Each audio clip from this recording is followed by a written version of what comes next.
میری معزز مسلمان بزرگوں، عزیز بھائیوں اور امت مسلمہ کی مقدس ماں اور بہنوں، نبی اپنی امت میں سب سے زیادہ عقل مند ہوتا ہے۔ نبی اپنی امت میں سب سے زیادہ عقل مند ہوتا ہے۔ نبی سے بڑھ کر زندگی کی صحیح نہج اور کوئی نہیں جان سکتا، نہ کوئی بتا سکتا ہے۔ نبی اپنی امت میں سب سے زیادہ عقل مند، سمجھ بوجھ رکھنے والے، براہ راست اللہ کی تربیت یافتہ، کہتے ہیں تو اللہ کے کہی ہوئی بول بولتے ہیں۔ وہ کہتے ہیں تو اللہ کے کہے ہوئے بول بولتے ہیں۔ سب سے زیادہ علم والے، سب سے زیادہ عقل مند، زندگی گزارنے کا ان سے اچھا طریقہ نہ کوئی جان سکتا ہے، نہ کوئی بتا سکتا ہے۔ ان سے اچھی اپنی اولاد کے لیے کوئی نہ مانگ سکتا ہے، نہ تربیت کر سکتا ہے۔ ان سے اچھا اپنی اولاد کے لیے نہ کوئی اللہ سے مانگ سکتا ہے، نہ کوئی ان سے اچھی تربیت کر سکتا ہے۔ نبی سے بڑھ کر کوئی اپنی اولاد کا بھی خیر خواہ نہیں ہو سکتا۔ نبی اپنی اولاد کے سب سے بڑے خیر خواہ ہوتے۔ نبی نے جو اللہ سے اپنی اولاد کے لیے مانگا، کوئی انسان اس سے بہتر اپنے اولاد کے لیے مانگ بھی نہیں سکتا۔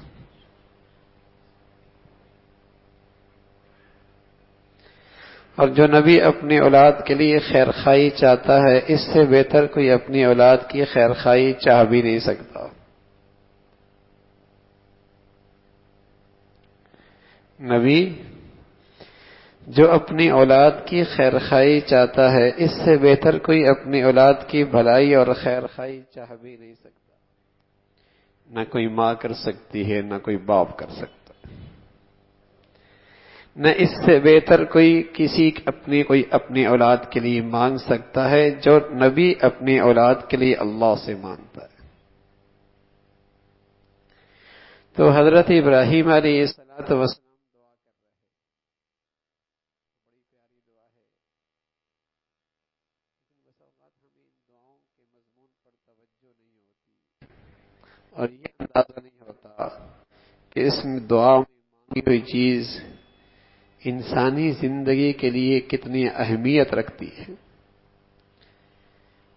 بس اوقات ان دعاؤں کے مضامین پر ہماری نظر نہیں ہوتی، اندازہ نہیں ہوتا کہ ان دعاؤں میں جو کچھ مانگا گیا ہے، اس کا انسانی زندگی میں کتنی اہمیت ہے، کتنی عظمت ہے۔ کیا مانگا ہے؟ اتنا بڑا نبی کیا مانگتا ہے اپنی اولاد کے لیے؟ کہتا ہے رب اجعلنی مقیم الصلاۃ ومن ذریتی ربنا وتقبل دعا۔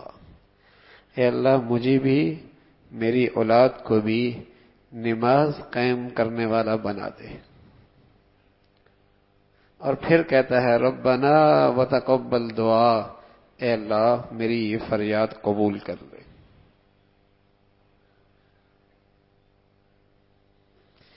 یعنی نبی سے بڑھ کر اپنی اولاد کی بہتری کوئی نہیں چاہ سکتا، اور اس سے بہتر کوئی اپنی اولاد کے لیے اللہ سے مانگ بھی نہیں سکتا۔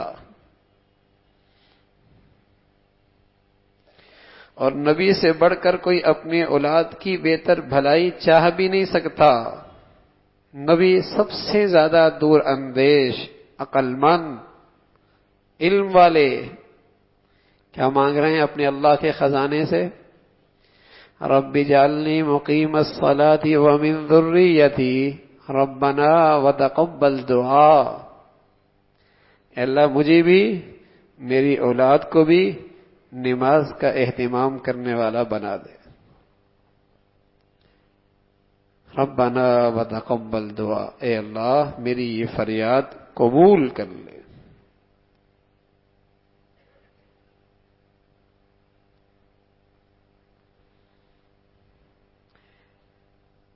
شاید اس دعا کے مضمون پہ ہمیں غور کریں تو ہمیں نماز کی عظمت اور اہمیت کا احساس ہو چلے، ورنہ جس معاشرے کے گلی بازار، تعلیمی ادارے، امیر غریب کی جھونپڑی اور کوٹھی بے نمازیوں سے بھر چکی ہو، وہاں کہاں احساس رہتا ہے نماز کی عظمت کا؟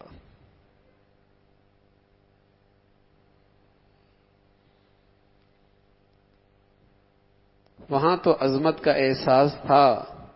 صحابہ رضوان اللہ علیہم اجمعین فرمایا کرتے تھے، کوئی پکا کافر، منافق بھی نہیں، جس نے جھوٹا اپنے اوپر اسلام کا لبادہ اوڑھ رکھا ہو، اس کے لیے بھی یہ ہمت نہیں تھی کہ ہمارے معاشرے میں نماز کو چھوڑ دے۔ منافق کو بھی اہمیت نہیں تھی، جس کے دل میں رائی کے برابر بھی ایمان کوئی نہیں، تو اس معاشرے کے اندر تو نماز کی عظمت اور اہمیت کا احساس زندہ تھا۔ لیکن جس معاشرے کے تعلیمی ادارے، گلی بازار، غمی خوشیاں، سفر حضر، جھوپڑی کوٹھی بے نمازیوں سے بھر چکی ہوں، وہاں نماز کی اہمیت کا احساس کیسے ہو؟ نئی نسل کیسے سمجھے کہ نماز کی بھی کوئی اہمیت ہے، جب اس کی پرورش ایسے ماحول میں آئی ہے جہاں 100 میں سے ایک بھی نمازی نہیں، جہاں 1000 میں 10 بھی نمازی نہیں، جہاں لاکھوں میں چند بھی نمازی نہیں، جہاں پوری قوم میں مشکل سے 5-10% بھی نمازی نہیں، تو وہاں نئی نسل کیسے سمجھے کہ اسلام میں نماز کی کیا عظمت اور اہمیت ہے؟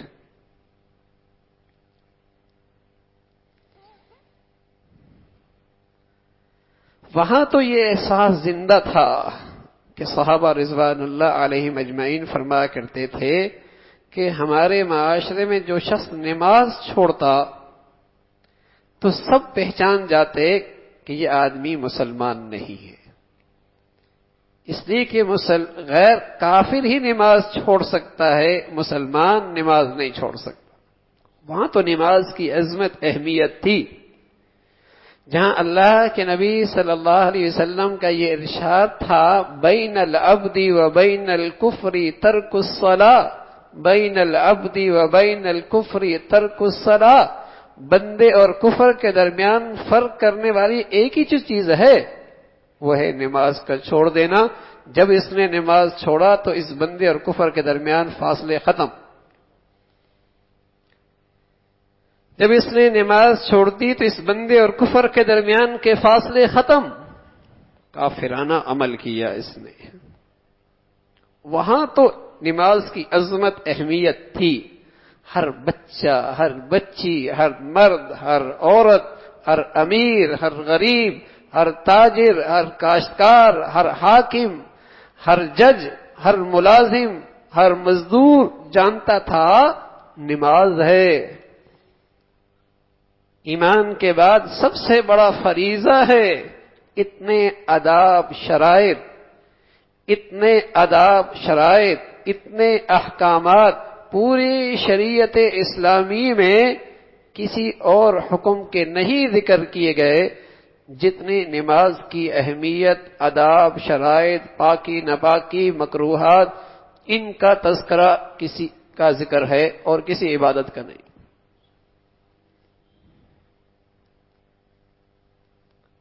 یہ ایک فریضہ تھا، اس کی اتنی عظمت تھی کہ جو نماز چھوڑ دیتا سمجھ لیتا یہ منافق بھی نہیں، کھلا کافر ہے۔ اقیموا الصلاۃ ولا تکونوا من المشرکین، نماز پڑھو، مشرک نہ بنو۔ اس معاشرے میں یہ بات عام تھی کہ مشرک تو نماز چھوڑ سکتا ہے، مسلمان نہیں چھوڑ سکتا۔ لیکن میرے عزیزو، جس معاشرے کے اندر ہر دوسرا آدمی نہیں، بلکہ مشکل سے میں عرض کر رہا ہوں 10 میں سے 1 آدمی نمازی، بلکہ یہ بھی زیادہ بتا رہا ہوں، پورا بازار بھرا ہوتا ہے، تعلیمی ادارے بھرے ہوئے ہیں، سفر حضر میں دیکھیے، گاڑی جہازوں پہ دیکھیے، کہلانے میں سب مسلمان، افسر بھی مسلمان، حاکم بھی مسلمان، جج بھی مسلمان، زاری بھی مسلمان، تاجر بھی مسلمان، پروفیسر بھی مسلمان، ڈاکٹر بھی مسلمان، غریب بھی، امیر بھی، کہنے میں سب مسلمان، لیکن ان کی زندگی میں یہ فریضہ اسلام کتنا ہے؟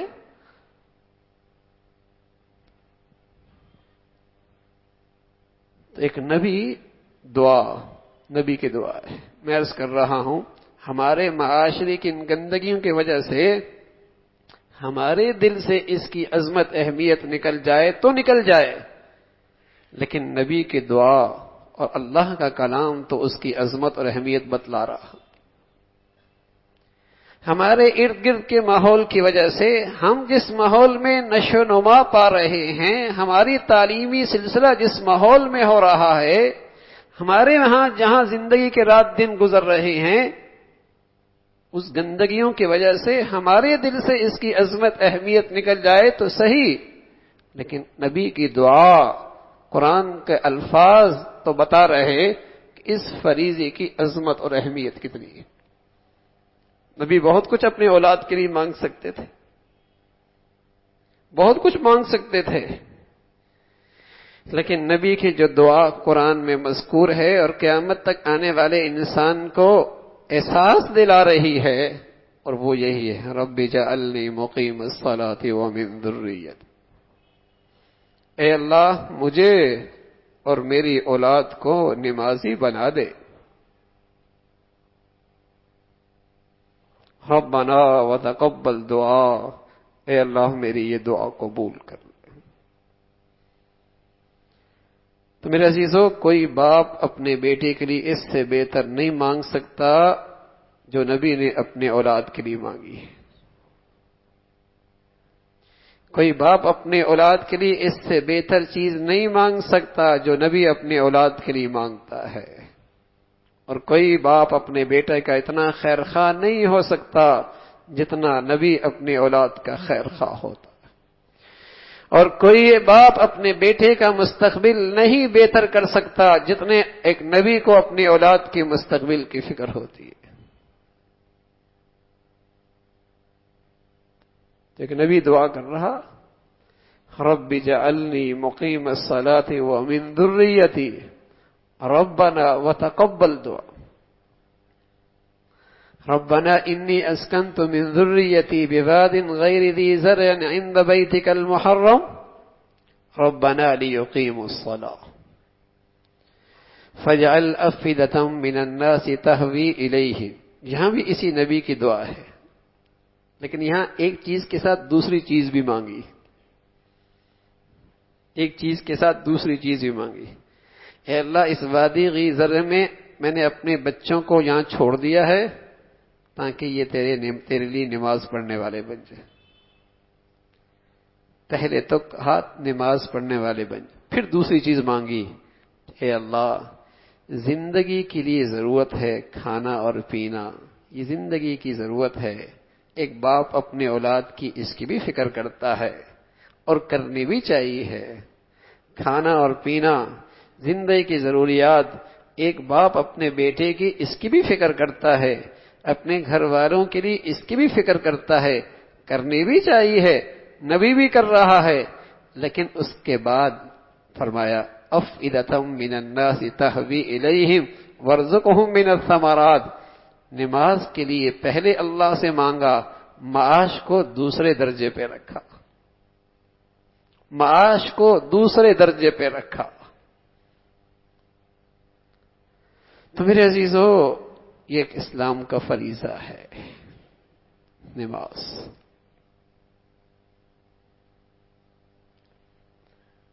مسلمان کچھ نماز پڑھتے تو ہیں، لیکن اس عظمت اور اہمیت کے ساتھ نہیں پڑھتے جو عظمت اور اہمیت اسلام نے اس نماز کو دی ہے.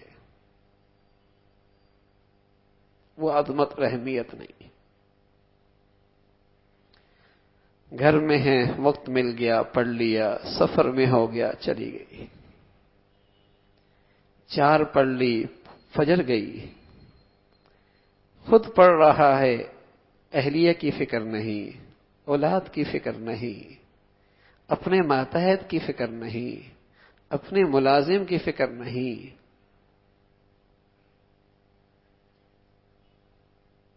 عظمت نہیں، اہمیت نہیں، عظمت نہیں، اہمیت نہیں۔ اگر اس کی وہی عظمت اور اہمیت ہو تو میرے عزیزو، جہاں خود اس کا اہتمام کرے گا وہاں یہ کہاں چاہے گا کہ میرا متعلق جس سے میں محبت کروں، جو میرا پیارا، جو میرا ہے، جو میرے پاس ہے، وہ کیسے اس فریضے کو چھوڑ دے۔ وَكَانَ يَأْمُرُ أَهْلَهُ بِالصَّلَاةِ، ایک نبی ہے، اللہ نے کہا، ہم نے اس نبی سے کہا وَكَانَ يَأْمُرُ أَهْلَهُ بِالصَّلَاةِ، وہ نبی کیا کرتے تھے؟ وہ اپنے گھر والوں کو نماز کی تلقین کیا کرتے تھے۔ وَكَانَ يَأْمُرُ أَهْلَهُ بِالصَّلَاةِ وَأْمُرْ أَهْلَكَ بِالصَّلَاةِ وَاصْطَبِرْ عَلَيْهَا، اپنے گھر والوں کو نماز کی تلقین کرو۔ وَأْمُرْ أَهْلَكَ بِالصَّلَاةِ، اپنے گھر والوں کو نماز کی تلقین کرو۔ عظمت ہو، اہمیت ہو نا میرے عزیزو، نماز پڑھنے والوں کے دل ہی کے اندر اس کی عظمت ہو جائے، اہمیت ہو جائے، اس کی برکت سے ماحول نماز کا بننے لگ جائے، ماحول نماز کا بننے لگ جائے۔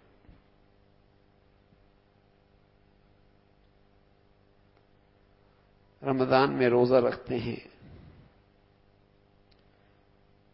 روزہ بھی فرض ہے، لیکن اگر جوان بیٹا روزہ نہ رکھے، بیوی روزہ نہ رکھے، بیٹی روزہ نہ رکھے، تو ایک روزے دار باپ کو بڑی تکلیف ہوتی ہے، ایک روزے دار شوہر کو بڑی تکلیف ہوتی ہے، ایک روزے دار ماں کو بڑی تکلیف ہوتی ہے، روزے نہیں رکھ رہے۔ لیکن میرے عزیزو، بے نمازی کا ماحول اتنا زیادہ ہو گیا کہ آنکھوں کے سامنے بے نمازی اکٹھے ہیں، اندر تکلیف نہیں ہوتی۔ قرآن نے مسلمانوں کو تنبیہ کی ہے، ما سلککم فی سقر قالوا لم نک من المصلین، کیوں پڑے ہو جہنم میں؟ قالوا لم نک من المصلین، ہم نماز نہیں پڑھتے تھے۔ کون ایسا باپ ہے جو اپنے بیٹے کو آگ میں جاتا دیکھے اور بیٹھا رہے، بیٹی کو آگ میں جاتا دیکھے اور بیٹھا رہے، بیوی کو آگ میں جاتا دیکھے اور دیکھتی رہے، شوہر کو آگ میں جاتا دیکھے اور بیٹھے رہے، اپنے ماتحتوں کو آگ میں جاتا دیکھے اور حرکت نہ کرے، اپنے شاگردوں کو آگ میں جاتا دیکھے اور حرکت نہ کرے؟ کون ایسا ہو سکتا ہے؟ قرآن سچا نہیں ہے کیا؟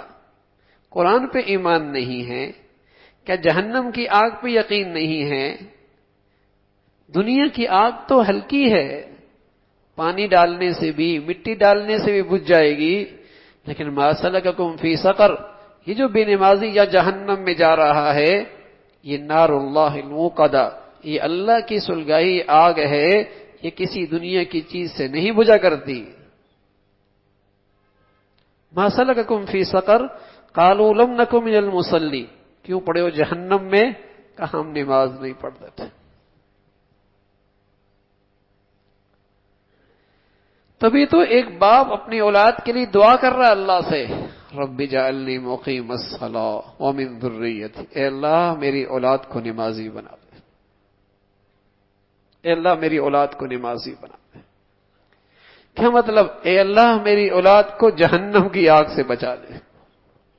جہنم ہے نا۔ ما سلککم فی سقر قالوا لم نک من المصلین، نماز نہیں پڑھتے تھے۔ بھائی جس کے دل میں ذرہ بھی درد ہوگا نا انسانیت کا، ذرہ بھی، وہ بھی کسی کو آگ میں جاتا برداشت نہیں کر سکتا، جتنا اس سے ہو سکتا ہے آگ سے اسے بچائے گا، اگر واقعی انسان کا درد ہے۔ تو میرے عزیزو، یہ کیسی انسانیت ہے، یہ کیسی انسان کی خیر خواہی ہے، یہ کیسی اولاد کی بھلائی ہے، یہ کیسے انسانیت کا بھلا ہے کہ آنکھوں کے سامنے جہنم میں جا رہے ہیں، درد ہی نہیں اٹھتا؟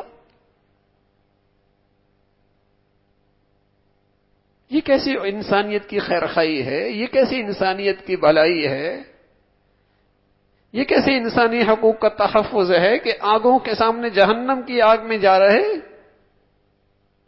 ما سلککم فی سقر قالوا لم نک من المصلین، نماز نہیں پڑھتے تھے۔ اب اسے کی خیر خواہی یہ سمجھ لی جا رہی کہ مرنے لگا ہے، اس کو ٹی وی کے سامنے بٹھا دیتے ہیں، کہتے ہیں نماز پڑھے گا تکلیف ہوگی۔ انا للہ و انا الیہ راجعون، یعنی مرتے مرتے بھی بے نمازی مرے اور گندگی دیکھتے دیکھتے مرے۔ واقعی گناہوں کی نحوست سے عقلوں پہ پردے پڑ جاتے ہیں، عقلوں پہ پردے پڑ جاتے ہیں۔ مرتے مرتے بھی اسے گناہ کرائے جا رہے اور اس کا اہتمام ہو رہا کہ یہ بے نمازی ہو کے مرے۔ حالانکہ شریعت نے اس فریضے کی اتنی اہمیت بتائی کہ بہت ساری ترمیم کر دی اس میں کہ وضو نہیں کر سکتا نہ کرے، تیمم کر کے نماز پڑھ لے، کھڑا نہیں ہو سکتا نہ کھڑا ہو، بیٹھ کے نماز پڑھ لے، بیٹھ کے نہیں پڑھ سکتا نہ بیٹھے، لیٹ کے نماز پڑھ لے، لیٹ کے نہیں پڑھ سکتا، یہودی بھی نہیں پڑھ رہا، مسلمان بھی نہیں پڑھ رہا، یہ غیر مسلم بھی نہیں پڑھ رہا، تو دونوں میں فرق نہیں رہے گا۔ اس لیے سفر میں ہے ترمیم کر دی، دو پڑھ لے، پانی نہیں ہے تیمم کر لے، نہیں کھڑا ہو سکتا بیٹھ کے پڑھ لے، نہیں بیٹھ سکتا لیٹ کے پڑھ لے، نہیں لیٹ سکتا اشاروں سے پڑھ لے، تیرا اسلام تو پتہ لگے۔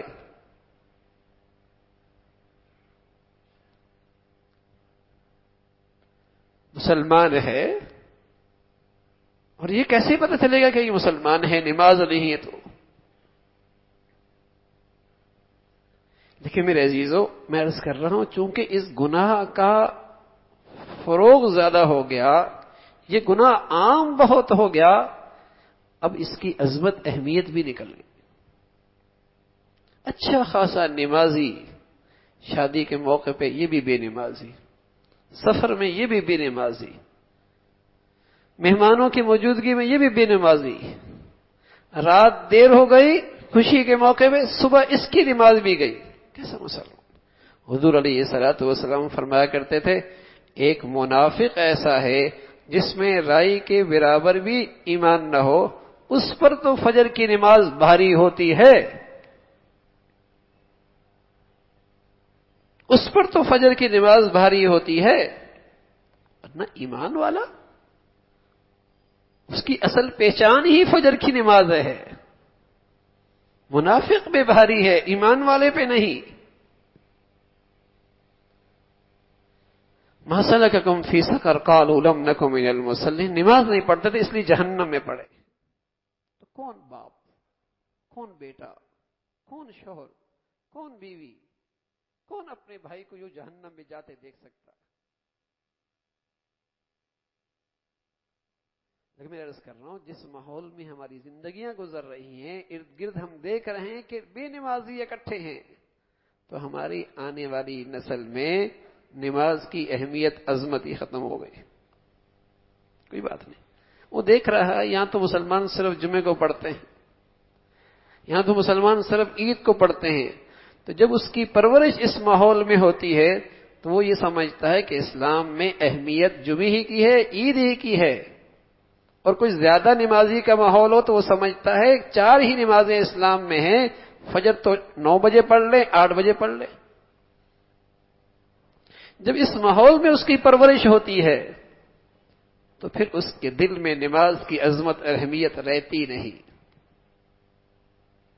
ایک نبی تو اللہ سے یہ مانگ رہا، اور میں عرض کر رہا ہوں نبی سے بڑھ کر اپنی اولاد کے لیے بہتر چیز کوئی نہیں مانگ سکتا، اور نبی سے بڑھ کر اپنی اولاد کی بھلائی اور خیر خواہی کوئی نہیں چاہ سکتا۔ نبی کے سامنے اپنی اولاد کی بھلائی کے لیے ہزاروں شکلیں ہیں، لیکن جس کے لیے وہ اللہ کے سامنے جھولی پھیلا رہے وہ یہی ہے، اے اللہ مجھے اور میری اولاد کو نمازی بنا دے۔ کوئی بات تو ہے نا، اس نماز کا زندگی پہ اثر تو ہے، اس کا زندگی پر اثر تو ہے۔ جیسے عمر رضی اللہ تعالیٰ عنہ نے اپنے گورنروں کو یہ خط لکھا تھا کہ میرے نزدیک سب سے زیادہ اہمیت نماز کی ہے، اور مجھے اچھی طرح اندازہ ہے جو نماز کو ضائع کرے گا وہ باقی معاملات کو بھی ضائع کرے گا۔ کیسے ہو سکتا ہے جو اللہ کے حق میں خیانت کرے وہ مخلوق کے حق میں کیسے امانت دار ہو سکتا؟ جو اللہ کے حق میں اتنے بڑے فریضے میں خیانت کرے وہ مخلوق کے حق میں کیسے امانت دار ہو سکتا ہے؟ جو اللہ کے حق کو ضائع کر کے ظالم بنے وہ مخلوق کے حق میں کیسے انصاف کر سکتا ہے؟ جو اللہ کے حق میں اتنا بڑا حکم ضائع کر کے نا انصافی کرے وہ کیسے مخلوق کے حق میں انصاف کر سکتا ہے؟ تو عمر رضی اللہ تعالیٰ عنہ امیر المؤمنین، خط لکھا حکمرانوں کو، تو وہاں تو عظمت تھی نا، نماز کی اہمیت تھی۔ حاکم ہے، والی ہے، ذمہ دار ہے، جج ہے، وہ سب سے پہلے نمازی، بلکہ وہ ایسا مبارک ماحول نماز کی عظمت اور اہمیت کا تھا کہ مسلمانوں کا جو بڑا حاکم تھا، جو بڑا ذمہ دار ہوتا، وہ مسجد میں سب سے آگے ہوا کرتا تھا، امامت کا مصلی اس کے پاس ہوا کرتا تھا۔ اور اس معاشرے میں اسٹیٹس یہی تھا کہ مسلمانوں میں جو بڑے لوگ ہیں وہ اللہ کے گھر میں آگے نظر آتے ہیں۔ ابو بکر، عمر، عثمان و علی رضوان اللہ علیہم اجمعین اللہ کے گھروں میں پہلے صفوں پہ نظر آتے تھے۔ اور بدقسمتی تھی جب قوم بے نمازی بن گئی تو جو لوگ ہم پر مسلط ہیں وہ اس سے بدتر بے نمازی،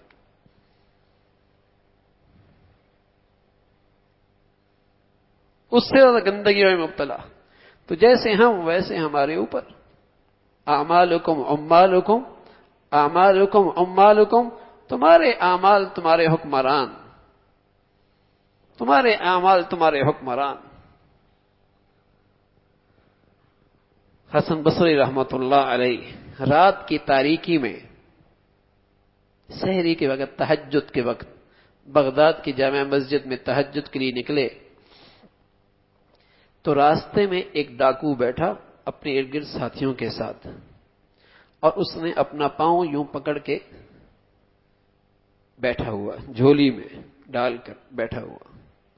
دور سے اس نے حسن بصری رحمۃ اللہ علیہ کو پہچان لیا کہ حسن میں فلاں ڈاکو ہوں، کہ لوگ میرا نام سن کر راستہ بدل دیتے ہیں، تجارتی اسفار منسوخ کر دیتے ہیں، میرے نام سے اپنے بچوں کو خاموش کراتے ہیں، میرا خوف ایسا ہے، وقت کا بغداد کا واری مجھے گرفتار کرنے سے عاجز ہے۔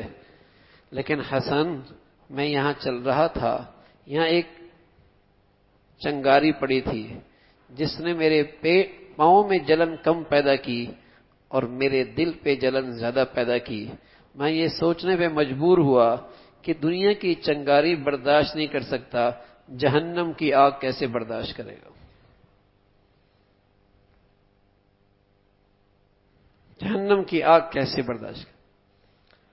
ہندوستان میں ایک مرتبہ ہندو مسلم فسادات ہوئے تو رات کی تاریکی میں ایک بچی مسجد میں آ گئی پناہ لینے کے لیے۔ وہاں تنہائی، خلوت، ایک ذمہ دار مسجد کا خادم، اب خلوت بھی ہے، تنہائی بھی ہے، جگہ بھی چھوٹی سی ہے، ایک چھوٹا سا چراغ جلایا، وہ دور بیٹھ گئی، یہ اس طرف بیٹھ گیا، سمٹ کے بیٹھے ہیں، باہر قتل و غارت ہے، جان کا خوف ہے، تنہائی بھی ہے، خلوت بھی ہے۔ تو رات کو ایک عجیب منظر دیکھتی ہے کہ وہ خادم بار بار اس چراغ کے قریب اپنا ہاتھ کرتا ہے اور پیچھے کر لیتا ہے، قریب کرتا ہے اور پیچھے کر لیتا ہے، قریب کرتا ہے اور پیچھے کر لیتا ہے۔ صبح کی روشنی نمودار ہوئی تو اس نے کہا اب تم چلو، اب باہر امن ہے، ورنہ اب نمازی آ جائیں گے، تم جلدی نکل جاؤ۔ تو بچی کہنے لگی رات بھر تم نے یہ حرکت کی، مجھے یہ سمجھ میں نہیں آئی، تم یہ کیا کر رہے تھے؟ انگلی آئے کرتے پھر پیچھے کر لیتے۔ کہا چھوڑو اس کو۔ کہا نہیں بتاؤ اس کے بعد۔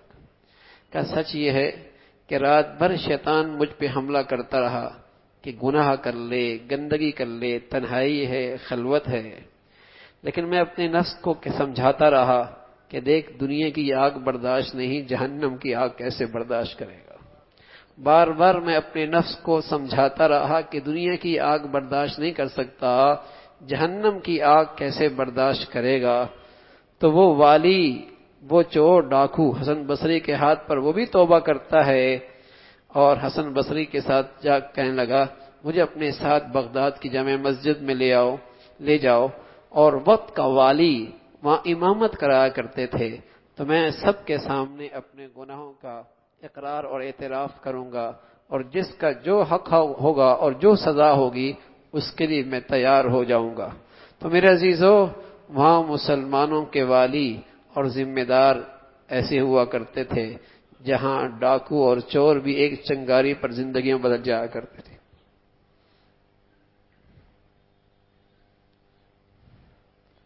ایسا نماز کا ایک ماحول تھا میرے عزیزو، جو جتنا بڑا ہوتا وہ اللہ کے گھر میں اتنا بڑا ہوتا۔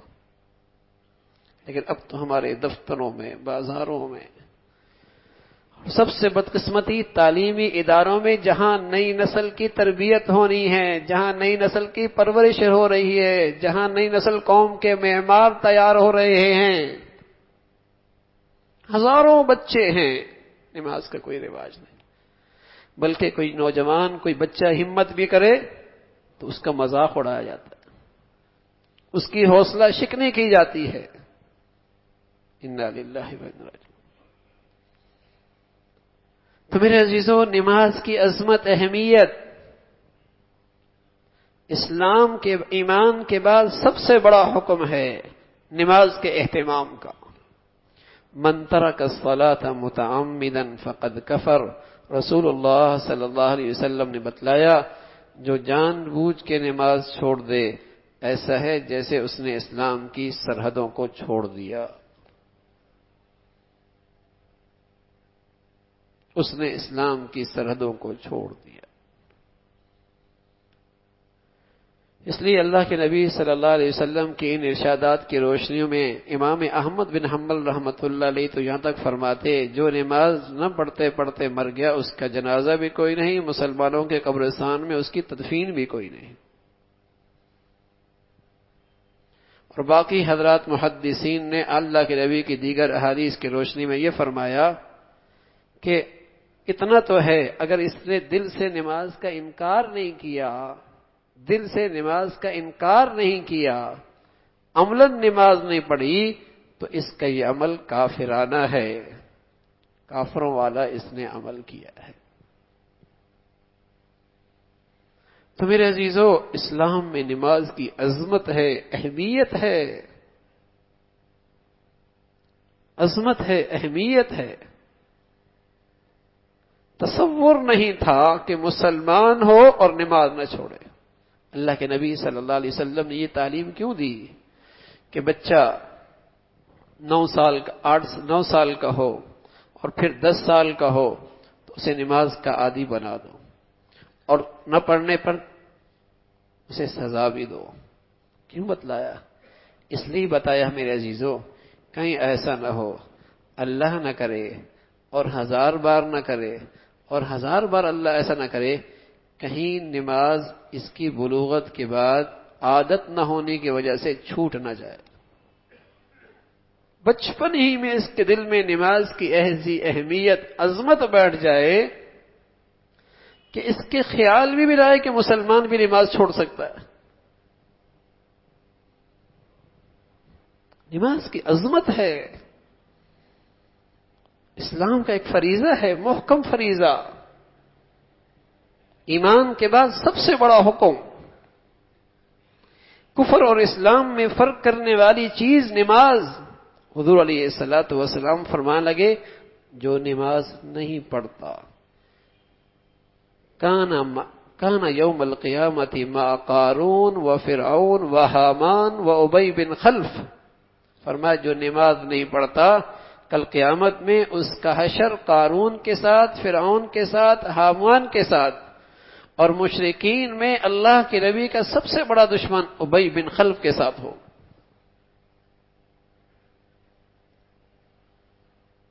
جو نماز نہیں پڑھتا، اور ہمارے ہاں بدقسمتی سے میرے عزیزو اس کمزوری کو کمزوری ہی نہیں سمجھا جاتا، اس گناہ کو گناہ بھی نہیں سمجھا جاتا۔ شرابی کو رشتہ نہیں دیں گے، ٹھیک ہے نہیں دینا چاہیے، ہاں، لیکن میرے عزیزو نماز کا چھوڑنا شریعت میں شرابی سے بڑا گناہ ہے۔ نماز کا چھوڑنا اسلام میں شرابی سے شراب پینے سے بڑا گناہ ہے، بدکاری سے بڑا گناہ ہے نماز کا چھوڑنا۔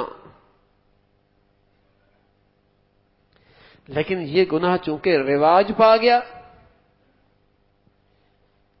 یہ گناہ چونکہ رواج پر پا گیا، اس کی شدت، اس کی سنگینی دل و دماغ سے نکل گئی،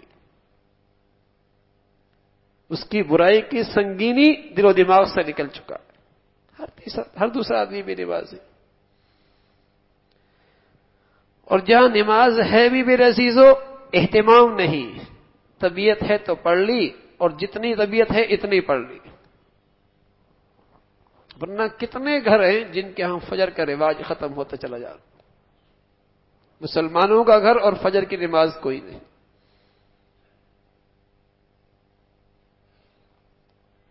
تو نماز کی عظمت ہو، اہمیت ہو، اور ایک فائدہ قرآن نے نماز کا بتایا ہے میرے عزیزو، یہ نمازیوں کے لیے ہے، اور وہ یہ بتایا ان الصلاۃ تنہی عن الفحشاء والمنکر۔ ایمان کے بعد سب سے پہلا حکم اسلام کا نماز کا آیا ہے، اور اس کی اہمیت بھی ایمان کے بعد سب سے زیادہ اسی حکم کی ہے۔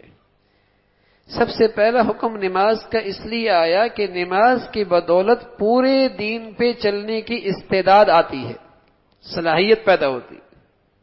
اگر نماز کو اہتمام سے اور اس کے آداب اور شرائط کے ساتھ، اس کی عظمت اور اہمیت کے ساتھ پڑھی جائے تو آدمی میں پورے دین پہ چلنے کی صلاحیت پیدا ہوتی ہے۔ نماز پڑھی بازار چلا گیا، نماز پڑھی بازار چلا گیا، پھر بلایا، یہ بار بار جو اللہ اپنے گھر میں بلاتا ہے نماز کے لیے، تاکہ درمیان کی جو تھوڑی سی زندگی ہے وہ بھی صاف ستھری رہے۔ تو نماز کی ایک تاثیر بتائی، ان الصلاۃ تنہی عن الفحشاء والمنکر، جیسے آگ پانی نہیں اکٹھے ہوتے، یا جیسے مرچیں ہیں نا، مرچیں صدیاں ہو گئیں، اس کی تاثیر اب بھی کڑواہٹ کی ہے۔ نمک ہے، صدیاں گزر گئیں، اب بھی اس کی تاثیر نمکین پنا ہے۔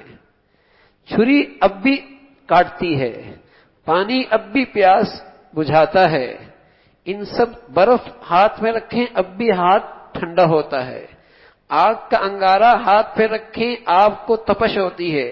ان چیزوں کی تاثیر ہے، ہماری آنکھیں دیکھ رہی ہیں، تجربہ یہ ہے۔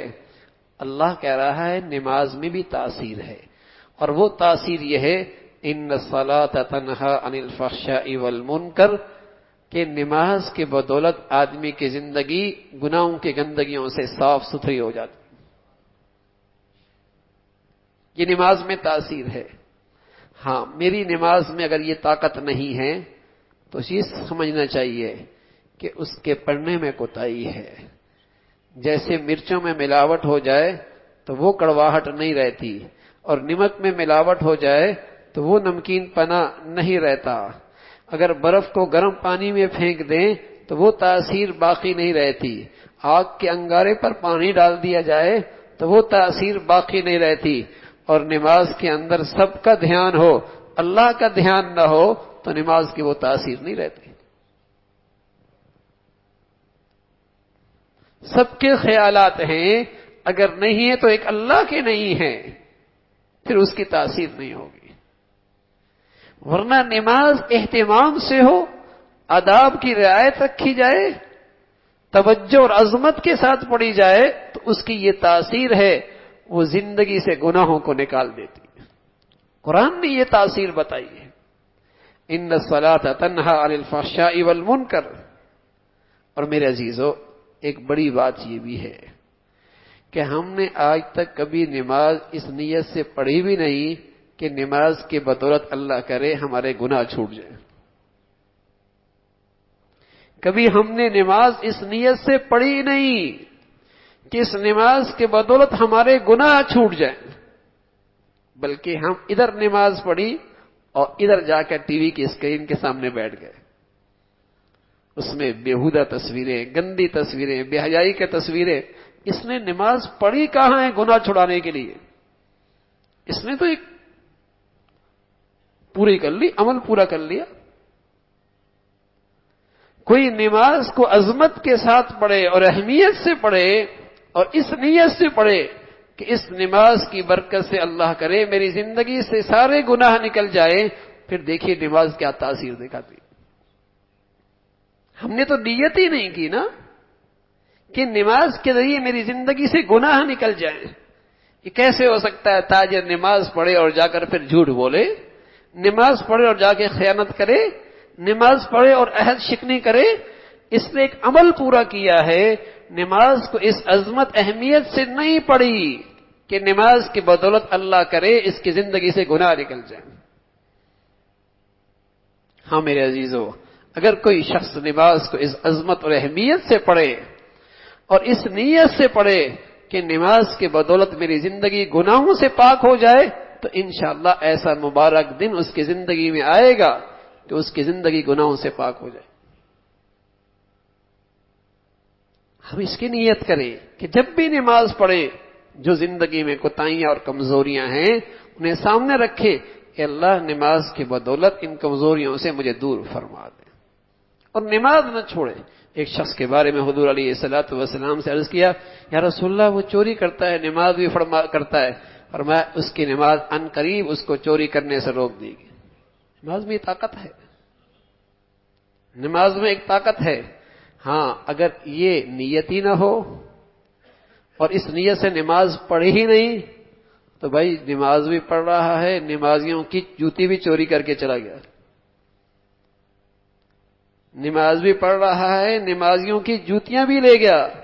تو تھانوی رحمۃ اللہ علیہ فرمایا کرتے تھے، یہ کبھی نہ کہنا کہ نمازی چوری کر کے چلا گیا، یہ کبھی نہ کہنا کہ نمازی نے چوری کی، یہ نہ کہنا، بلکہ یوں کہنا نمازی نہیں، چور نے نمازی کا روپ ڈھالا، چور نے نمازی کا روپ ڈھالا۔ چور چوری کر کے گیا ہے، اس نے تو نمازی کا روپ ڈھالا ہے، اصل میں تو چور تھا۔ اگر وہ نمازی ہوتا تو وہ چوری نہ کرتا، اس نے تو نماز کا روپ ڈھالا ہے، اصل تو وہ چور ہی تھا۔ تو لیکن میرے عزیزو، کوئی اس عظمت کے ساتھ، اہمیت کے ساتھ اور اس نیت سے نماز پڑھے کہ میری زندگی گناہوں سے پاک ہو جائے، تو اللہ کی ذات سے امید ہے یہ نماز اپنی تاثیر دکھائے گی، یہ نماز اپنی تاثیر دکھائے گی۔ اللہ نماز کی عظمت بھی نصیب فرمائے اور اہمیت بھی نصیب فرمائے، اور پیارے نبی کی یہ پیاری دعا، رب اجعلنی مقیم الصلاۃ ومن ذریتی ربنا وتقبل دعا، اے ہمارے رب مجھے بھی اور میری اولاد کو بھی نماز قائم کرنے والا بنا دے اور ہماری دعا قبول فرما لے۔ اللہ بھائی عمل کی توفیق نصیب فرمائے۔ آخر دعوانا الحمدللہ رب العالمین۔ اللهم لك الحمد كله ولك الشكر كله، اللهم لك الحمد كله ولك الشكر كله، اللهم أعنا على ذكرك وشكرك وحسن عبادتك، اللهم أعنا على ذكرك وشكرك وحسن عبادتك۔ اے اللہ جو کچھ کہا سنا عمل کی توفیق نصیب فرما، ایمان والی، سکون والی، چین والی، راحت والی زندگی نصیب فرما۔ اے اللہ ہم سب کو ایمان والی، عافیت والی، صحت والی زندگی نصیب فرما، ہر گندگی سے محفوظ فرما، ہر گناہ سے محفوظ فرما، شریروں سے، ظالموں سے حفاظت فرما، حاسدوں سے محفوظ فرما، برائی چاہنے والوں کی برائی سے محفوظ فرما۔ اے اللہ زمینی آسمانی آفات سے محفوظ فرما۔ اے اللہ ہر لمحے اپنی مدد اور نصرت فرما، پورے دین پہ چلنا آسان فرما، ہر گناہ سے بچنا آسان فرما۔ مولا ہمیں بھی، ہماری اولادوں کو بھی نیک صالح فرما، انہیں اپنا بھی والدین کا فرما بردار بنا۔ مولا اولاد کے فتنوں سے، آزمائشوں سے، نافرمانیوں سے محفوظ فرما۔ اے اللہ لقمہ حلال نصیب فرما، برکت والی زندگی، برکت والی روزی نصیب فرما۔ اے اللہ تمام حاضرین حاضرات کے تمام جائز حاجات کو پورا فرما، مشکلات کو آسان فرما، پریشانیوں کو ختم فرما، اسپتالوں کی زندگی سے محفوظ فرما۔ اے اللہ ہم سب کے حال پہ رحم فرما، ہمارے شہر پہ رحم فرما، ہمارے ملک پہ رحم فرما۔ اے اللہ ساری امت مسلمہ کے حال پہ رحم فرما۔ مولا کریم مسلمانوں کو ٹوٹ پھوٹ سے، انتشار سے، اختلاف سے محفوظ فرما، ایمان کی ہدایت کی فضاؤں کو عام فرما۔ اے اللہ ساری دنیا میں ایمان کی ہدایت کی فضاؤں کو عام فرما، ہماری زندگیاں وسائل صلاحیتیں اس کے لیے قبول فرما۔ اے اللہ دین کی خدمت کرنے والوں کی خدمتیں قبول فرما، دین کو سربلندی نصیب فرما۔ اے اللہ ہر ماں باپ کو اپنے بچے بچیوں میں خوشیاں نصیب فرما، بچیوں کے لیے نیک صالح رشتوں کا انتظام فرما۔ اے اللہ جو بچیاں گھروں میں جا چکی ہیں ان کے گھروں کا محبت اور تقوی سے آباد فرما۔ ربنا تقبل منا انك انت السميع العليم وتب علينا انك انت التواب الرحيم، وصلى الله على سيدنا محمد وعلى آله واصحابه اجمعين برحمتك يا رب۔